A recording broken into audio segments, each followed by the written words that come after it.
The war room of the Zathari flagship hummed with quiet confidence.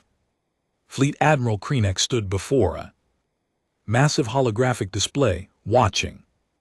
The blue-green planet rotates slowly. The projection, his three eyes studied. The data streams that floated around the world like digital clouds. Commander Telvis, your assessment. Krenek said, his mandibles clicking.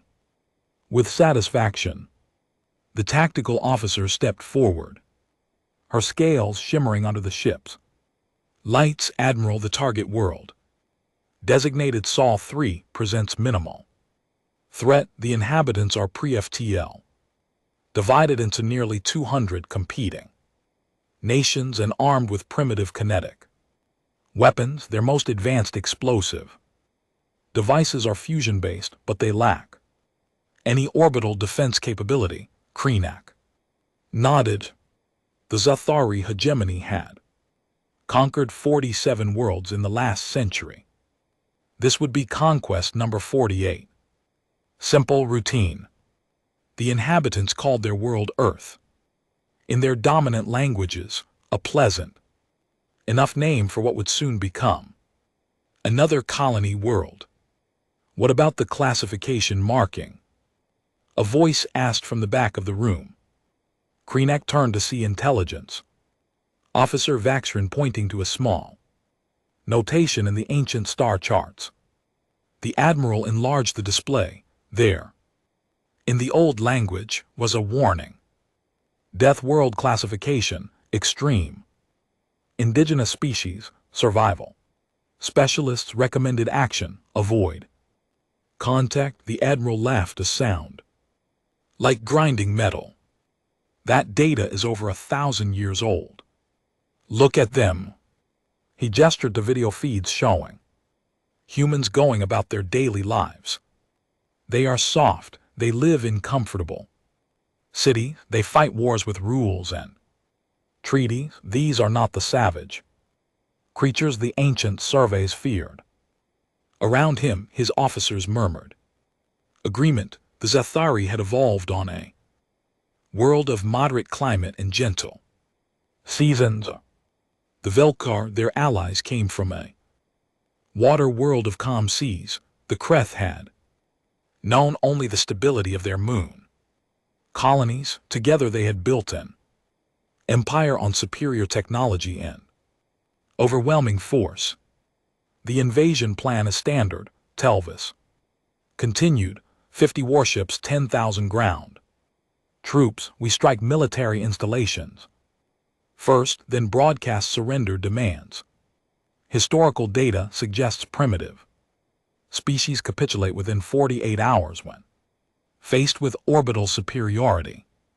Krenek approved the plan with a gesture.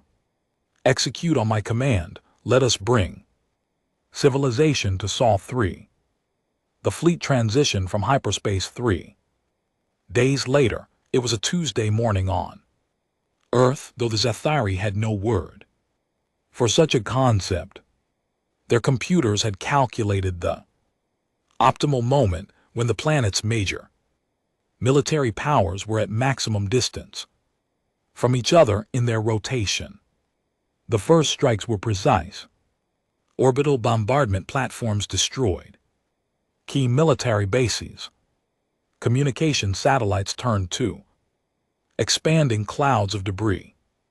Government centers found their command structures decapitated by directed energy weapons that left perfectly circular holes in buildings. Then came the broadcast. The message went out in 47 Earth languages translated by the fleets.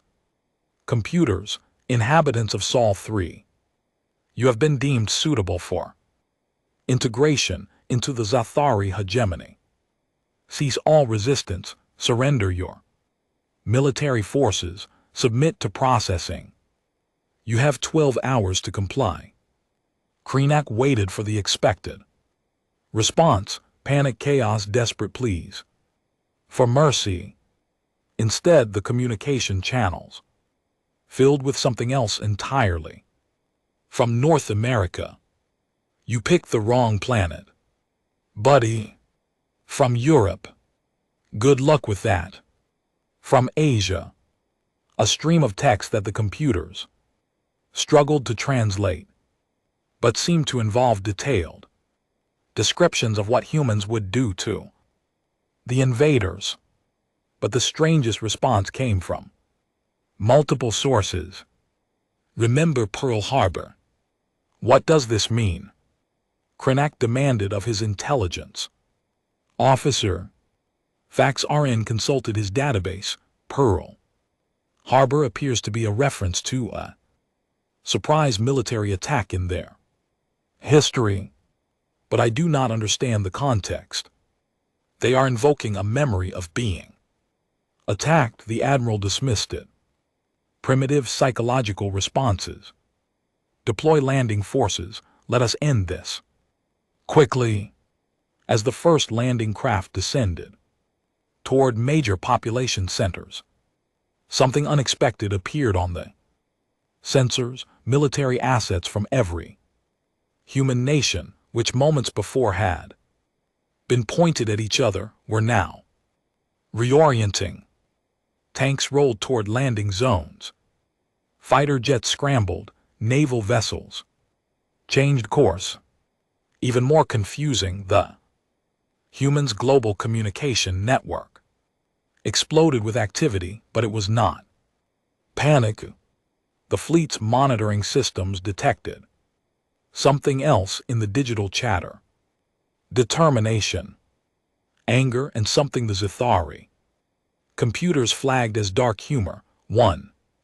Transmission, broadcast from a military facility, summed up the human response. They wanted to see what we do when we stop fighting each other. Let's show them. Krenak felt the first cold touch of doubt. The humans had not scattered. They had not panicked. Every government on the planet had ceased hostilities with their neighbors and redirected their entire military apparatus toward the invaders. In that moment, watching Earth's united response forming on his displays, the admiral wondered if perhaps the ancient warning in those thousand-year-old charts had not been outdated after all. The landing craft entered the atmosphere.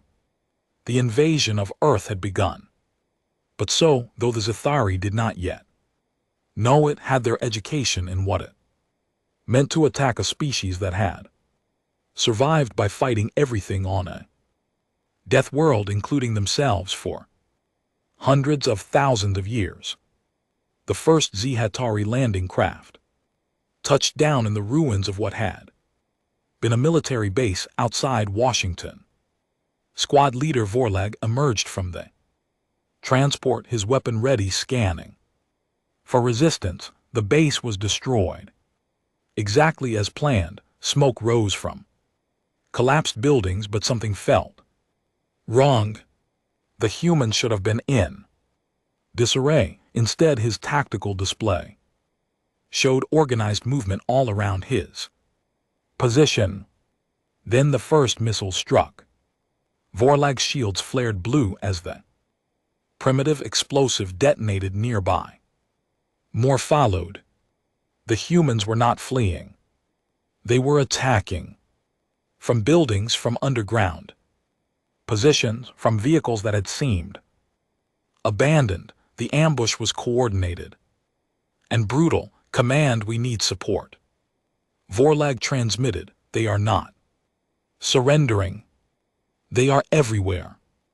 Across the planet, the same story repeated. In Moscow, Zhatari troops found themselves pinned down by artillery that seemed to know exactly where they would land. In Beijing, human tanks emerged from underground facilities that orbital scans had missed.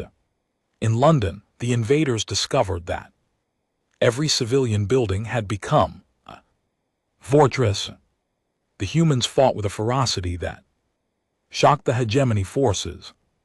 When their vehicles were destroyed, they fought on foot. When their weapons ran out, they used whatever they could find. When cornered, they did not surrender. They fought harder. Admiral Krillak watched the reports with growing alarm. His forces held technological superiority. But the humans had something else. They knew how to fight in ways the hegemony had never encountered. They used the terrain. They set traps. They struck from unexpected angles and vanished before his troops could respond. They fight without honor, one of his commanders complained. They hide. They ambush. They refuse to meet us in open battle. Krillak said nothing. The humans were not fighting without honor. They were fighting to win. There was a difference. After 72 hours of continuous combat, something unprecedented happened. A Zathari unit, surrounded and cut off from support, did what no hegemony force had done in 2 centuries of conquest. They surrendered. The prisoners were treated according to something the humans called the Geneva Conventions. They were given medical care. They were fed. They were housed in facilities that, while guarded, were not torture chambers. This confused the Zathari soldiers more than anything else. Why would you care for your enemies, intelligence officer? Vaxrin interviewed the prisoners. What he learned chilled him. They trained for this, one soldier said. Still in shock, all of them. From childhood, they learned to fight. They study war the way we study mathematics. When I asked one of their soldiers how they knew where to set their traps, he laughed. He said they had been fighting each other for thousands of years. They know every trick because they invented every trick. Vaxrin compiled his report with shaking hands. The humans were not primitive. They were experienced. Every nation on Earth had its own military history, stretching back centuries. They had fought wars that lasted generations. They had developed strategies for every terrain, every situation, every possible enemy. And now they were using all of that accumulated knowledge against the invaders. In the skies above Earth, human pilots were learning to fight Zathari craft. They lost badly at first. The alien technology was superior in every way. But the humans adapted. They watched. They learned. And when their missiles ran out, they did something that made no sense to the Zathari. They rammed. A human fighter would lock onto an alien craft and simply crash into it at full speed. Both would be destroyed. The Zathari called it suicide. The humans called it victory because every time it happened, it meant one less enemy ship in the sky. The civilian resistance emerged quickly. Hunters in rural areas used their rifles to shoot down scout drones. Farmers planted explosives in fields where landing craft would set down. Hackers infiltrated alien communication networks. In Texas, a grandmother named Martha Henderson became a global hero when she shot down a Z-Harry scout drone with her shotgun while defending her property. The humans broadcast her interview worldwide. They came to my farm. Nobody threatens my family on my land, so I got my gun. And I solved the problem. That simple. Krenak reviewed footage from dozens of battles. In every one the pattern was the same. The Z-Harry would establish a position. The humans would attack it from multiple directions. When the aliens adapted, the humans would change tactics. It was exhausting. It was relentless. It was effective. his science officer, presented new findings. Admiral, we have completed our analysis of the planet itself. The designation was correct. Earth is a Class 12 death world. Extreme weather patterns. Aggressive predator species, deadly.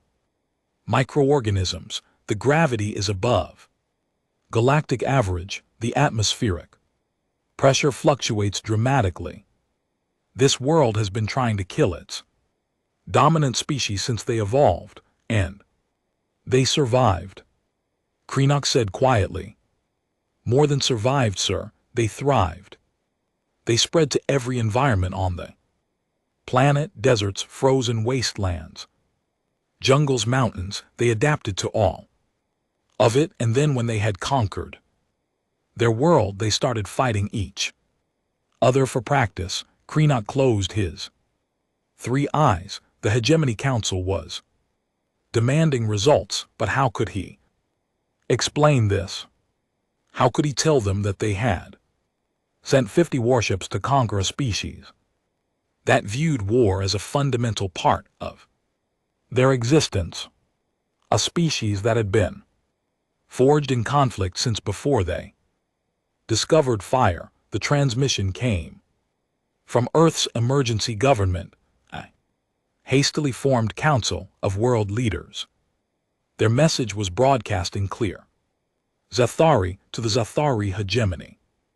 You have made a grave mistake. You thought we were weak because we were divided. But we were never weak, we were just distracted. Now you have our full attention.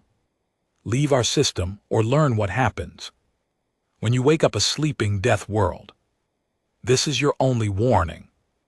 Krenak knew he should ignore the primitive threat. He should order the orbital bombardment platforms to level their cities. He should teach these creatures the price of defiance.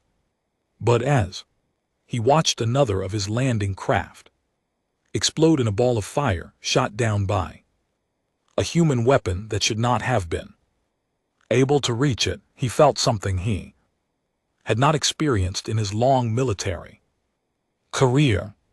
He felt afraid. The orbital bombardment began at dawn.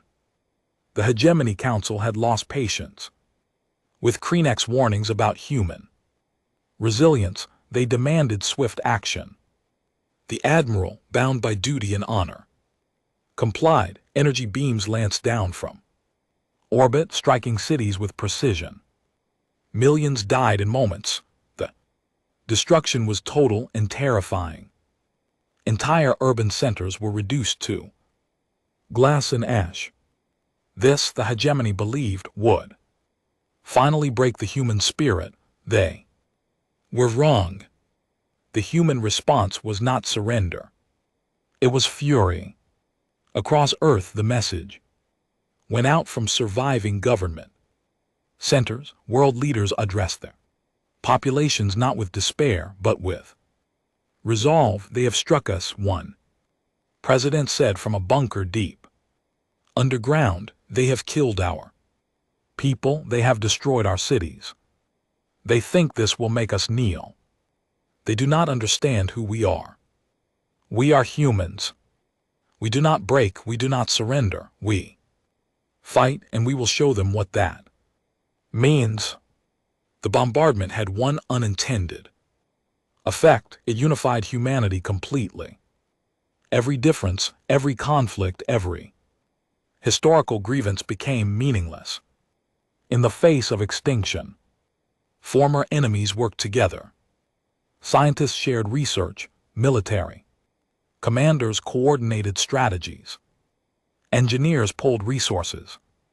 In underground facilities around the world, human scientists examined, captured Zathari technology. They dissected weapons, they analyzed armor, they reverse-engineered shield generators. What should have taken years took weeks. Necessity drove innovation at a pace the galaxy had never seen.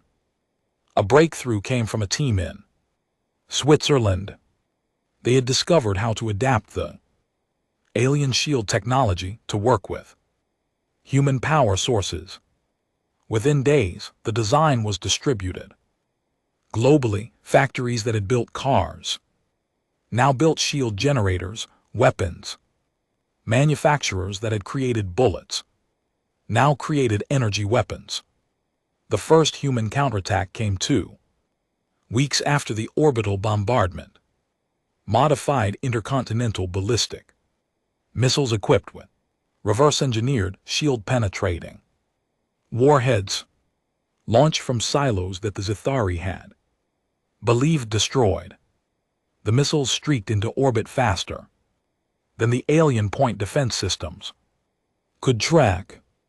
2 Zithari battleships exploded in brilliant flashes of light. Remaining fleets scattered in confusion.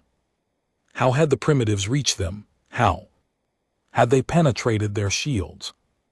The answer was simple and terrifying. Humans learned fast. Cryonics forces were designed for conquest, not sustained combat. They expected resistance to end once sufficient force was applied. But Earth's resistance only intensified. Every battle cost the hegemony ships, soldiers, and equipment that could not be easily replaced. Supply lines stretched back to their nearest colony, weeks away even at FTL speeds. Meanwhile, humans were manufacturing weapons and equipment on their own planet using their own resources at a rate that shocked the alien analysts. In the prisoner camps, captured Zithari soldiers watched human news broadcasts. A xenobiologist named Trellick paid special attention. Unlike his fellow prisoners, he tried to understand these creatures. What he learned horrified him. The broadcast showed human history. Thousands of years of continuous warfare, empires rising and falling, weapons growing more deadly with each generation, tactics evolving through endless conflict. The humans had not just survived on a death world, they had made that death world into a training ground. We never stood a chance, Trellick said to himself in his cell. They have been preparing for this their entire existence. They evolved fighting predators. Then they fought each other. They developed technology specifically to kill. Their whole civilization is built on the foundation of warfare. He requested an audience with the human commanders. They granted it. Curious about what the alien scientist wanted to say. I need you to understand something, Trellick said through a translator. The hegemony does not think like you. When they receive reports of their losses here, they will not withdraw. They will send more ships, a fleet 10 times the size of this one. They cannot afford to let a primitive species defeat them. It would threaten their entire empire. The human general listened carefully. Then he smiled. An expression that Trellick had learned meant something very different to humans than it did to his own species. Then we will fight that fleet too, the general said, and the next one. And the one after that, we will fight until you stop coming, or until there is no one left on either side to fight. Those are your options. Trellick stared at the human. You would sacrifice everything, your entire species, to remain free? Yes, without hesitation. That is what you and your hegemony do not understand. We would rather die as humans than as slaves. This is not negotiable. This is who we are. The xenobiologist realized something. That moment, the hegemony had not attacked a planet. They had awakened something that should have been left alone. They had given humanity a common enemy, and in doing so, had created the most dangerous force in the galaxy. A united human race with nothing to lose. That night, Trellix made a decision that would brand him a traitor to the hegemony. He offered the humans everything he knew: fleet positions, tactical doctrines, technological specifications, supply routes, command structures, everything. Why, they asked him. Because you are going to win. Trellix said simply, not today. Maybe not tomorrow. But eventually, and when you do, I want to be on the side that survives, because I have seen what happens when humans decide something must be destroyed. They do not stop. They do not compromise. They simply continue until the task is complete, or they are dead. The hegemony does not have that determination. You do. With Trellix's information, human forces began targeting Xia supply ships. They raided logistics centers. They destroyed communication relays. They turned the invasion fleet's greatest advantage, its technology, into a weakness, because advanced technology requires advanced support infrastructure, and that infrastructure could be attacked. In orbit, Admiral Krenak watched his carefully planned conquest dissolve into chaos. His ships were damaged, his troops were demoralized, his supply lines were compromised, and the humans showed no signs of stopping. Then the long-range sensors detected something new. The reinforcement fleet had arrived at the edge of the solar system.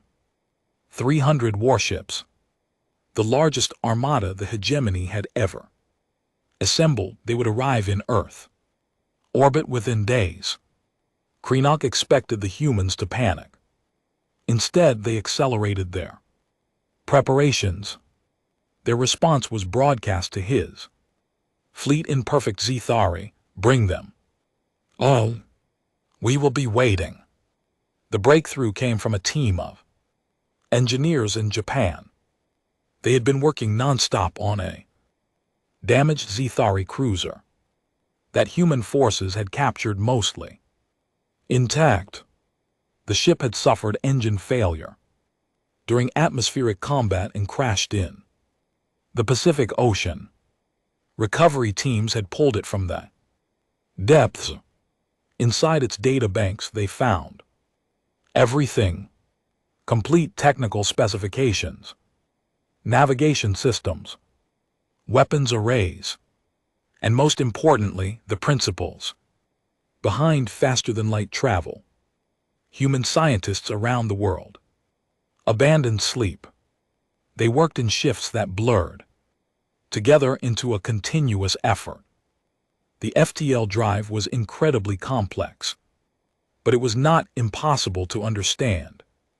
Within 3 weeks, they had not only figured out how it worked, but had begun adapting it to human manufacturing capabilities. The humans also reverse-engineered the shield technology completely. Now they could build it from scratch. Factories that had once made consumer electronics now produced military-grade energy shields. The transformation of Earth's industrial capacity was total. In orbit above Earth, Admiral Krenak faced a crisis he could not have imagined. Half of his fleet officers had sent him a formal request to retreat.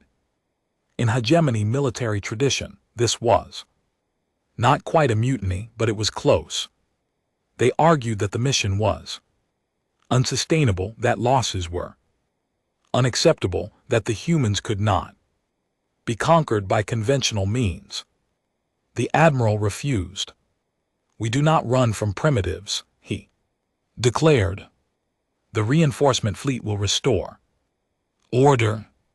We hold our position." But Krenak knew deep in his core something fundamental had changed. The humans were no longer defending. They were preparing to attack. The proof came when Earth's combined military launched Operation Thunderbolt. Every functional spacecraft, every modified missile, every weapon that could reach orbit was deployed. Simultaneously, the attack came from all directions at once. Human pilots flew captured alien fighters alongside jury-rigged Earth vessels. They used tactics that made no sense to the Zithari, because those tactics prioritized results over survival. Ships that were disabled became kinetic weapons, their pilots ejecting at the last moment as their craft slammed into alien vessels. The battle was chaos. The Zithari had superior technology, but the humans had superior determination. They also had the home advantage. Every piece of space debris, every destroyed satellite, every bit of orbital wreckage became a weapon in human hands. By the end of the engagement, humanity had lost 60% of its attacking force, but the Zithari orbital infrastructure was gone. Their bombardment platforms were destroyed. Their supply ships were crippled. Their communication networks were shattered. For the first time since the invasion began, Earth's skies were clear of alien presence. Trellick, the defector xenobiologist, requested permission to address the United Nations Emergency Council. They gathered in a bunker beneath the Swiss Alps. World leaders linked by secure communications. I must warn you, Trellick said, his translator rendering his words into dozens of human languages simultaneously. The reinforcement fleet is not like the first invasion force. It is 10 times larger. 300 warships, 50,000 troops. The Hegemony Council is committed now. They will send everything they have rather than accept defeat by a pre-FTL species. The Secretary General of the UN studied the alien scientist. What would you do? In our position, surrender, Trellick said, without hesitation. Negotiate terms, save what you can of your civilization. You cannot win against those numbers. A general from China leaned forward, and if we refuse to surrender, then you will fight and you will die. The hegemony has never lost a conquest. War never. The leaders looked at each other, some through video screens, some in person. Representatives of nations that had fought each other for centuries, now united by a simple truth: they would not kneel. The American president spoke for them. Oh, then we will be the first to make them lose. We have something your hegemony has never faced before. We have nothing to lose and everything to fight for. We will fight that fleet. We will fight the next fleet. We will fight until there are no more fleets to send, or until we are extinct. Those are the only two outcomes we accept. Trellix felt something he had not experienced before. Hope mixed with terror. These creatures were insane. They were also magnificent. They truly would rather die than submit, and in that determination, he saw something the hegemony had lost long ago: the will to sacrifice everything for freedom. Then I will help you, Trellix said. I will give you everything I know: fleet compositions, command structures, tactical weaknesses. If you are going to do this impossible thing, at least let me help you have a chance. With Trellix's intelligence, human military planners began preparing for the largest battle in their history. They fortified orbital positions. They laid minefields throughout the solar system. They prepared every weapon, every ship, every soldier for the coming storm, and in a facility beneath the Australian desert, human engineers completed humanity's first faster-than-light capable warship. It was crude compared to Zathari designs. It was cobbled together from salvaged parts and human ingenuity. It would probably fall apart after a few jumps, but it worked. The lead engineer looked at her creation with exhausted pride. "We can reach them now," she said. "They came to our home. Now we can go to theirs." The hegemony reinforcement fleet entered the outer solar system like a storm of steel and fire, 300 warships arranged in perfect battle formation. They expected to find a broken planet and scattered resistance. They expected an easy victory. Instead, they found a fortified Earth bristling with captured alien technology and human determination. They found minefields where there should have been empty space. They found coordinated defenses where there should have been panic. They found an enemy that had spent weeks preparing for this exact moment. The fleet commander, High Admiral Zenthar, studied the tactical displays with confusion. "These readings cannot be correct," he said. "They show energy signatures consistent with our own shield technology. How is this possible?" His science officer ran the analysis 3 times before responding. "High Admiral, it appears the humans have reverse engineered our technology. They are using our own weapons against us." Zenthar sat back in his command chair. For the first time in his long career, he understood the true meaning of the ancient warning in those 1,000-year-old charts. Death World species did not just survive, they adapted, they overcame. They learned, and now humanity was about to teach the hegemony a lesson they would never forget. The second battle for Earth was about to begin. The hegemony armada entered the inner solar system expecting to find ruins. Instead, they found resistance. The minefields activated first. Thousands of explosive devices, some human-made and some salvaged from destroyed Zathari ships, detonated throughout the fleet's approach vector. The damage was minimal. The hegemony had excellent point defense systems, but the mines served their purpose. They forced the fleet to slow down, to spread out, to become cautious. And caution gave the humans time. The human space navy emerged from behind the moon. It was not an impressive force by hegemony standards. A mix of retrofitted Earth ships and captured alien craft held together by skill and determination, but what they lacked in numbers, they made up for in tactics.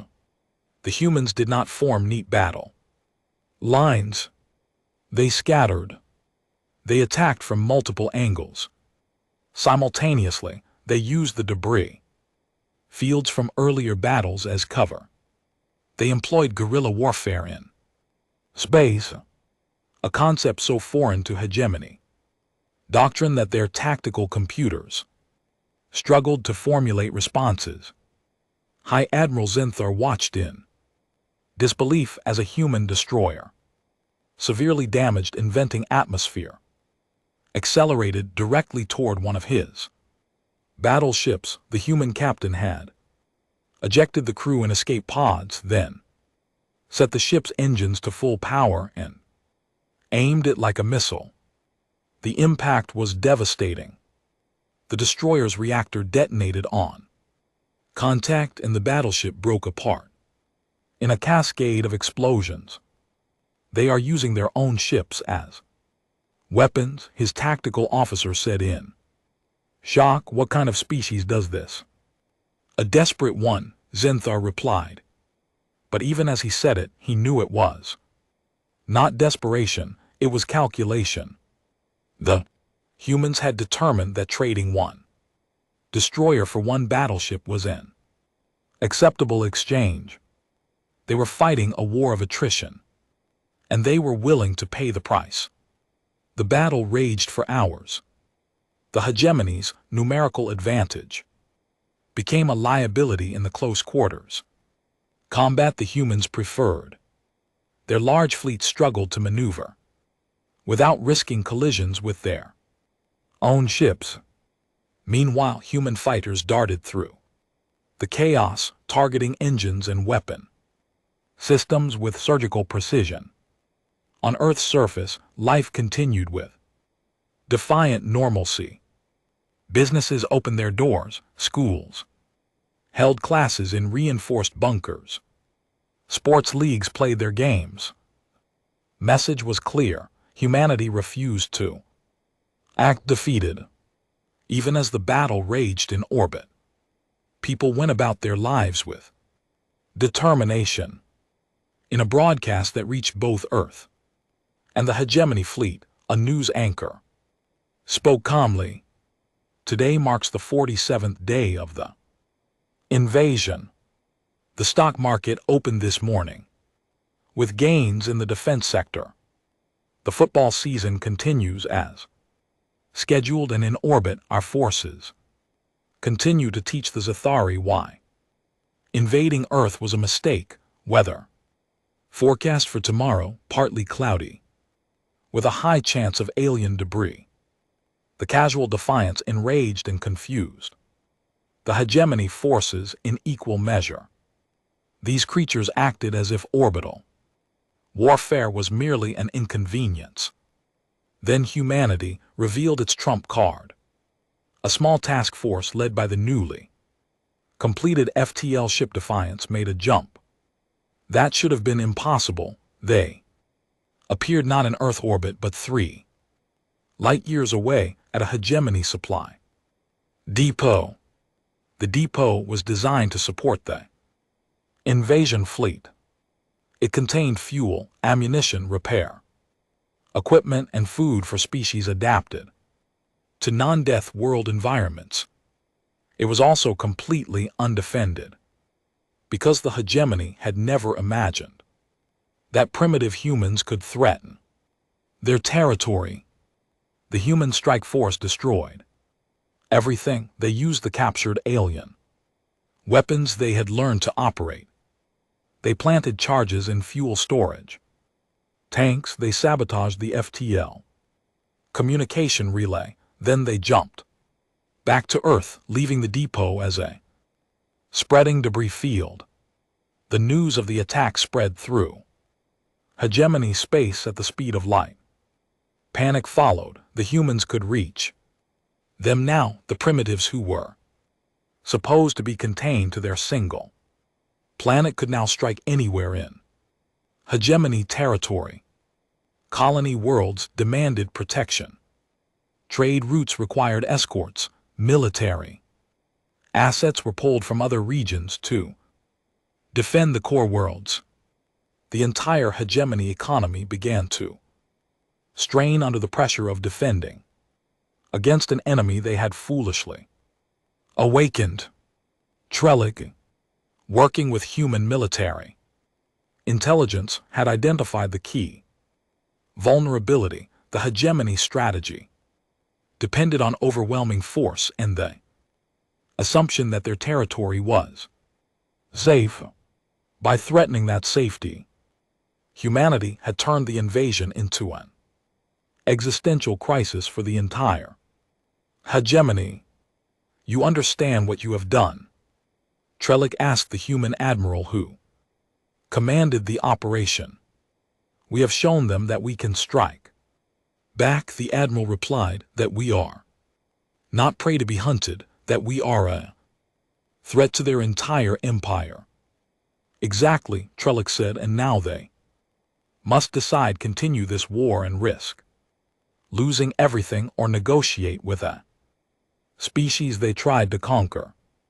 Pride or survival for the hegemony council. That will be a difficult choice. In orbit above Earth, High Admiral Zentor received a priority communication. From the Hegemony Council, the message was encrypted, marked urgent, and contained orders that made his blood run cold. They wanted to negotiate. The mighty Zethari Hegemony, conquerors of 47 worlds, wanted to talk peace with a species they had invaded less than 2 months ago. The implications were staggering. If word got out that humanity had forced them to the negotiating table, other conquered species might rebel. The entire empire could collapse. But the alternative was worse. The humans had demonstrated that they could reach hegemony territory. They had shown that they would never surrender. They had united their entire species against a common enemy. And most terrifying of all, they had proven that they could learn and adapt faster than any species the hegemony had encountered. If the war continued, the humans would eventually win, not through superior technology, but through sheer determination. They would keep fighting, keep adapting, keep striking at hegemony assets until the cost became unbearable. Zenthar prepared the most difficult transmission of his career. He opened a channel to Earth's emergency government. This is High Admiral Zenthar of the Zethari Hegemony. I am authorized to discuss terms of cessation of hostilities. Will you receive our delegation? The response came quickly. Too quickly. The humans had been expecting this. We will receive your delegation, but understand this. We do not negotiate from a position of weakness. You came to our home. You killed our people. You destroyed our cities. The terms will reflect that reality. If you want peace, you will pay for it. For the first time in 2 centuries, the hegemony had not just failed to conquer a world. They had been forced to ask for peace. The age of easy conquest was over. Humanity had changed the galaxy forever. And somewhere in a bunker beneath Switzerland, human leaders prepared for the most important negotiation in their species history. They had survived the invasion. Now they had to secure the peace, and they would do so with the same determination they had brought to the war, because that was what humans did. They adapted. They overcame. They won. The delegation arrived on a small transport escorted by human fighters that kept their weapons locked but not firing. The hegemony representatives included High Admiral Zenthar, 3 council members, and Trellick, who had been requested specifically by the humans as a neutral observer. They met in Geneva in a room that had once hosted peace negotiations between human nations. Now it would host negotiations between species. The symbolism was not lost on anyone present. The human delegation was led by diplomats and military leaders from every major nation. They sat across from the hegemony representatives, and for a long moment, nobody spoke. Then the Secretary General of the United Nations began. You came to our world uninvited. You attacked without provocation. You killed millions of our people. You destroyed our cities, and now you want to negotiate peace. Very well, let us discuss terms. A hegemony council member, his translator rendering his words into English, responded carefully. We acknowledge that the invasion was unsuccessful. We propose a mutual cessation of hostilities. Both sides withdraw. No further conflict. No, the American president said flatly, that is not how this works. You do not get to invade, lose, and then walk away as if nothing happened. The Chinese premier laid out a data pad. These are our terms: full reparations for damages caused, technology transfers, including FTL communications, advanced materials and medical knowledge, formal recognition of Earth as an independent sovereign power, a non-aggression pact enforced by the Hegemony Council, and unrestricted access to galactic trade networks. The hegemony representatives looked at each other. These terms are excessive. One of them protested, "We cannot simply give you our technology. We cannot grant you equal status. You are a pre-FTL civilization." The Russian general smiled coldly. "We were a pre-FTL civilization. Then you gave us your ships to study. You gave us a reason to unite. You gave us a reason to advance a century of technology in 2 months. We have FTL capability now. We have energy weapons. We have shields. We took your technology and made it ours," the Indian diplomat added. "And more importantly, we have proven we can reach your territory. The depot we destroyed was just a demonstration. We have mapped 12 more targets: supply stations, communication relays, fuel depots, all undefended, all vulnerable.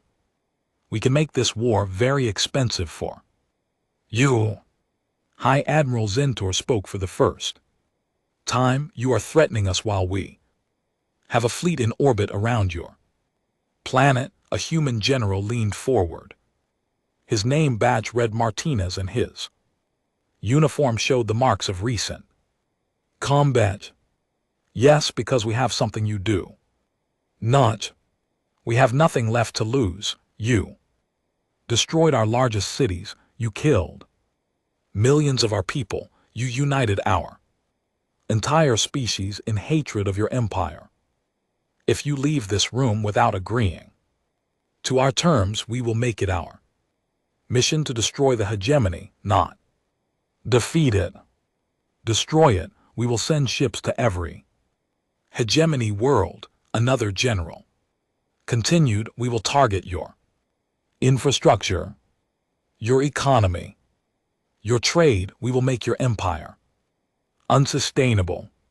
We will show every species you have conquered that resistance is possible. We will burn your hegemony to ashes, even if we burn with it." The room fell silent. Hegemony representatives understood. These were not bluffs. Humans, they had learned, did not bluff. They stated their intentions and then followed through with terrifying consistency. Trellick spoke up, his role as neutral observer giving him permission to intervene. "Council members, I have studied these creatures extensively. They mean exactly what they say. They would rather die as a free species than live as conquered subjects.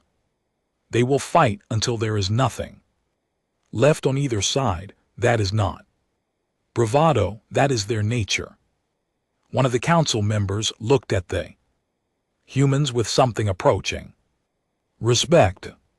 "You're asking us to treat you as equals, to give you everything you demand. What do we receive in return?" The Secretary General answered, "You receive peace. You keep your empire. You avoid a war that will cost you more than you can afford. You gain a trading partner instead of an enemy. And, most importantly, you avoid giving other conquered species the idea that rebellion is possible. Because if word spreads that humanity defeated the hegemony," the British Prime Minister added, "every oppressed world in your empire will rise up. You face not one war but dozens. Can your military handle that?" The threat was clear. The hegemony could continue this war and risk losing everything. or they could negotiate and save face. The choice was between pride and survival. After a long silence, High Admiral Zenthar spoke. I will recommend to the Council that they accept your terms, with modifications, but we will accept the core demands. The negotiations continued for 3 days. The details were complex, but the outcome was clear. Earth would receive reparations, technology, and independence. The hegemony would withdraw all forces and recognize humanity as a sovereign power with full rights in galactic affairs. The treaty was called the Sol Accords. It was signed by representatives of every human nation and the Zathari Hegemony Council. The ceremony was broadcast throughout the galaxy. After the signing, Admiral Martinez encountered Admiral Zenthar in a quiet corridor. The Zathari admiral looked at the human with his 3 eyes and spoke through translator. I must know, if we had continued the war, would you truly have sacrificed everything? Martinez did not hesitate. Yes, without question, we would have burned the galaxy down before we surrendered. Why? What makes freedom so valuable that you would die for it? Because without freedom, we are not human, Martinez replied. We are just animals, and we would rather die as humans than live as anything else. That is what you failed to understand. That is what your ancient charts tried to warn you about. Zenthar considered this. You said Earth is our neighbor now. I think that is not quite accurate. You are not neighbors, you are predators who have chosen not to attack us yet. Martinez smiled. Then I suggest you give us no reason to change our minds. Good day, Admiral. 5 years passed. Earth transformed. With access to galactic technology and trade, humanity advanced at a pace that shocked the rest of the galaxy. They built ships. They established colonies on Mars and the moons of Jupiter. They opened embassies on a dozen worlds, but they also became something else, a military power. Other species began hiring human mercenaries and military advisors. The phrase human tactics became shorthand for aggressive, unpredictable warfare that prioritized winning over following conventions. Earth's economy boomed. Human engineers were sought after for their ability to fix anything with limited resources. Human doctors were valued for their experience treating species from death worlds. Human diplomats were feared for their willingness to walk away from bad deals. The galaxy learned to respect humanity, not because humans were the strongest or the smartest, but because they were the most determined. They were the species that had looked at an impossible situation and decided to win anyway.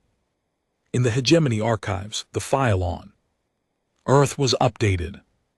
The ancient warning was still there, but now it had new notes appended by Admiral Krennic before his retirement. Death World.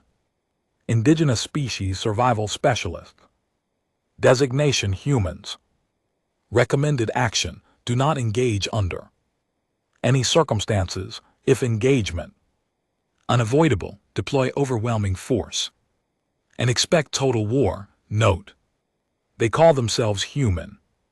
This word now means nightmare in 47 galactic languages. They refuse to surrender. They adapt to any threat. They learn from every defeat. They remember every slight. They are the apex predators of a world that tried to kill them for millions of years, and they won. A new species discovered the database. Entry years later, their scientists were excited. a pre-FTL world recently discovered, seemed perfect for colonization. They began planning their invasion.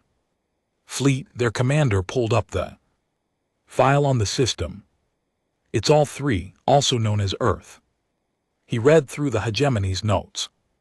With growing alarm, then he read the latest addendum written by a species that had tried trading with humans. Update: do not engage, they remember. They adapt, they win, we tried to cheat them in a trade deal, they destroyed our economy in retaliation, we tried to restrict their access to shipping lanes. They built their own and offered better rates. We tried to exclude them from the Galactic Council.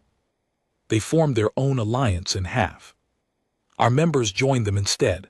Learn from our mistakes, treat them with respect, trade fairly, and never ever threaten them. The cost is too high.